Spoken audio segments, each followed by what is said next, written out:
Today on Tiny DIY, we're diagnosing a GE GUD24ESSMWW. I've actually had more issues with this machine than any other appliance I've ever owned. And there's a lot of people that tell you how to get into the error codes. That is not a mystery. Whirlpool makes a very similar version using the same control board. I'll post links to those model numbers and parts below. But all you need to do the service codes is this paper. It's always either behind the washer panel in the front, but on these stacked units, it's just behind this panel, which you're going to pull off anyways if you were trying to access your water port, your dryer vent, your control board. This paper is just taped right to the back of that. Tells you exactly how to get into the error codes, see what's wrong. But here's the thing, this has happened to me twice, where you actually don't have any lights.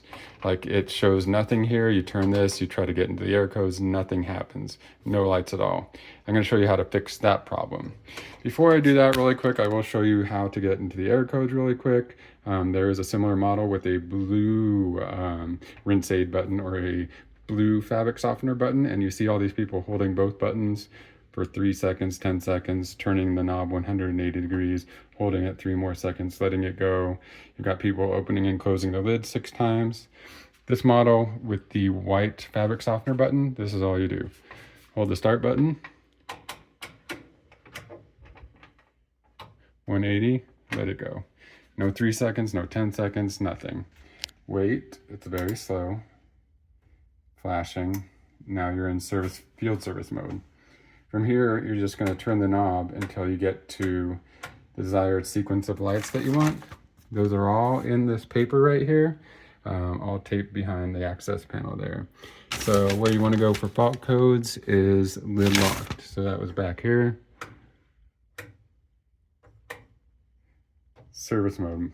All you do are fault codes. Press start, it'll display all the fault codes. I just cleared the fault codes because that's all you need to do. You will have to clear the fault codes all the time, so get used to that. Write it on the front, write it on the side, whatever you need to do. I'm cleared, so I'm good.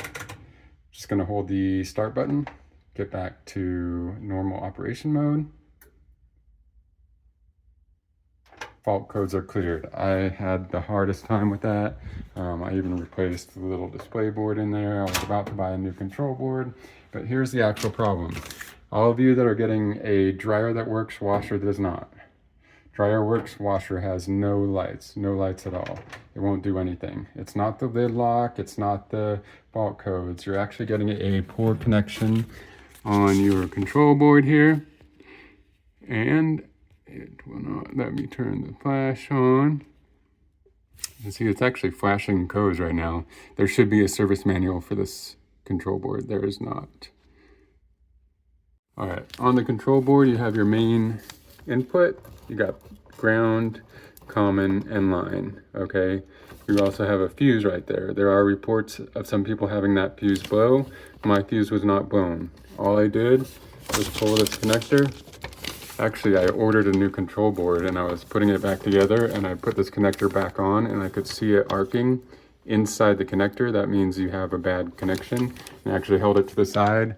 The lights came on. That way I knew it was either in the connector or on the board. So what you're going to do is you're just going to pull this connector out. And all I did is took a little pick. Take a little pick. And I just stuck it in the slot on the top there. Stick it in the slot, that little narrow slot, not the one on, let's turn it around. Stick your pick in the little narrow slot there, bend them in a little bit. Bend all 3 in a little bit, put it back on. I also took the board off and resoldered the connections, but they are coated in epoxy. So I could tell by moving the connector around that it was inside the connector, but I did both anyways because I'm so sick of this crap. Really poor manufacturing, poor connector design, everything. So now when I put it in, I can feel a good solid connection, and I know they are connected well. And we have lights. that's your problem, that connector right there. Possibly you might need to replace that fuse, but more than likely it's this crappy connector. After taking it apart, I could tell that they are really bad. So just squeeze the little metal body of the connector insert in a little bit so you get good contact. And it actually started probably both times with a really imbalanced load, shaking the whole machine around, causing that connection to come loose. So if your dryer works but your washer has no lights or no function, no ability to enter service mode, it's that connector or that fuse, not the control board.